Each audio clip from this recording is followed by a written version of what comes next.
अस्सलाम वालेकुम नाजरीन, आज हम बनाने वाले हैं बहुत ही मजे के मटन कोफ्ता। तो चलिए शुरू करते हैं इसे बनाना। इसे बनाने के लिए हमें किन किन चीजों की जरूरत होगी हम देख लेते हैं। तो यहाँ हमने आधा किलो बोनलेस मटन लिया है। हमने यहाँ मटन लिया है, आप चाहें तो यहाँ मटन का कीमा भी ले सकते हैं। पुदीना, प्याज रफली चॉप की हुई, हरा धनिया, साबुत हरी मिर्च। तो सबसे पहले ये सारी चीजों को हम पीस लेंगे। तो एक चॉपर में ये मटन को डालेंगे, पुदीना, हरी मिर्च, हरा धनिया और प्याज, 1 टीस्पून अदरक और लहसुन का पेस्ट, हाफ टी स्पून गरम मसाला पाउडर, हाफ टी स्पून कुटी हुई लाल मिर्च, 4 टेबल स्पून डालेंगे रोस्टेड चने का पाउडर।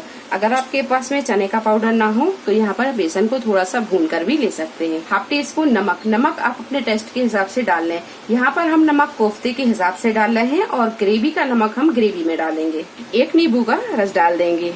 ये सारी चीजों को हम पीस लेते हैं। सारी चीज अच्छी तरह पीस गई है, हम इसके कोफ्ते बना लेंगे। तो कोफ्ते ना ज्यादा बड़े रखें ना ज्यादा छोटे रखें। ये देखिए इस साइज के कोफ्ते हम बनाकर तैयार कर लेंगे। कीमा लेते हैं तो मटन के कीमे में भी सारी चीजों को अच्छी तरह मिक्स करें और मिक्स करके एक बार उसे अच्छे से पीस लें। अगर आप कीमे में सारे मसाले मिलाकर पीसेंगे नहीं और उसके कोफ्ते बनाएंगे तो कोफ्ते अच्छे से बनेंगे नहीं और मसाला भी अच्छे से मिक्स नहीं होगा।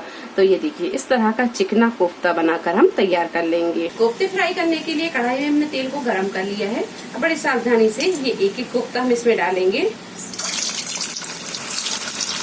ऐसे फ्लेम को मीडियम टू हाई पर रखेंगे और थोड़ी देर के बाद में अब इसमें हम चम्मच चलाएंगे।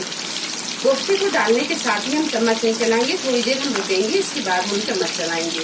तो ऑयल आज यहाँ पर ठंडा ना रखें, ऑयल को थोड़ा सा गर्म रखें और गैस की फ्लेम को मीडियम टू हाई पर रखें। गैस का अगर हम यहाँ मद्दा रखेंगे और तेल भी अगर ठंडा रहेगा तो कोफ्ते फट सकते हैं। तो यहाँ आप थोड़ा सा ध्यान रखें। ये देखिए ये कोफ्ते अच्छी तरह फ्राई हो रहे हैं। तो ये देखिए कोफ्ते अच्छी तरह फ्राई हो गए हैं। अब इन्हें हम निकाल लेंगे। 4 से 5 मिनट लगे, कोफ्ते अच्छी तरह फ्राई हो गए हैं और इस तरह के सारे कोफ्ते आप फ्राई कर लें। ग्रेवी तैयार करने के लिए कढ़ाई में हमने 1 बड़ा चम्मच तेल को गरम कर लिया है। इसमें हम डालेंगे साबुत मसाले। मसाले जब हल्के से तड़क जाएं तो इसमें हम डालेंगे प्याज का पेस्ट। तो हमने यहाँ पर 3 मीडियम साइज की प्याज को छीलकर और इसका पेस्ट बना लिया है। आप चाहें तो यहाँ प्याज को बारीक काट के भी डाल सकते। तो ये डाल देंगे।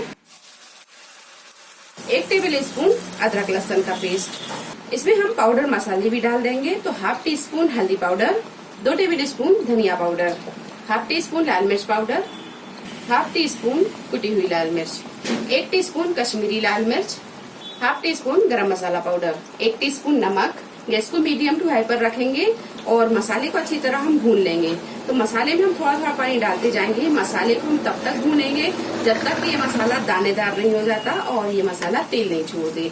तो इसे थोड़ी थोड़ी देर में इस तरह चलाते हुए हम भून लेंगे।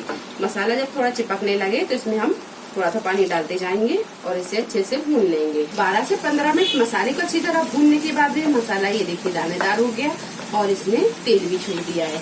अब इसमें हम डालेंगे टमाटर। 2 मीडियम साइज के टमाटरों को पीस लिया है, इसका पेस्ट बना लिया है, ये डाल देंगे। टमाटर को अब हम अच्छी तरह भून लेंगे तब तक जब तक कि टमाटर का पानी अच्छे से सूख नहीं जाता। ये देखिए मसाला अच्छी तरह भून गया है। हमने जो टमाटर डाले थे वो टमाटर भी अच्छे से भून गए हैं और उसका सारा पानी सूख गया है। आधा कप के करीब इसमें पानी डालेंगे और अच्छी तरह से मिक्स करेंगे। अब इसमें हम डालेंगे ये फ्राई कोफ्ते। अब कोफ्तों को ग्रेवी में मिक्स करेंगे। अब इसे हम ढक देंगे और ढककर 5 से 7 मिनट पकने देंगे ताकि कोफ्ते अगर अंदर से कच्चे भी हैं तो वो थोड़े पक जाएं। थोड़ी देर ढककर पकाने के बाद में अब इसमें हम डालेंगे पानी। तो पानी आप अपने हिसाब से डाल दें, जितनी ग्रेवी आपको पसंद हो उस हिसाब से आप इसमें पानी डाल दें। तो इसमें हम आधा गिलास के करीब पानी डाल रहे हैं। ग्रेवी को हम यहाँ बहुत ज्यादा गाढ़ा भी नहीं रखेंगे और बहुत पतला भी नहीं रखेंगे। हमने जो पानी डाला है आप ग्रेवी देख सकते हैं। ये देखिए न ज्यादा गाढ़ी है और न ज्यादा ये पतली है। अगर आपको यहाँ ग्रेवी गाढ़ी लगती है तो फिर पानी आप अपने हिसाब से इसमें डाल लें। अब इसे हम ढक देंगे और मीडियम फ्लेम पर रखकर 8 से 10 मिनट इसे पकने देंगे। गैस को हम यहाँ बिल्कुल मद्दा रहने देंगे, तेज बिल्कुल नहीं करेंगे। थोड़ी देर ढककर पकाने के बाद में मटन कोफ्ता बनकर तैयार है। अब इसमें हम डालेंगे बारीक कटा हुआ हरा धनिया और गैस को कर देंगे हम बंद। बारीक कटा हुआ हरा धनिया डाल देंगे।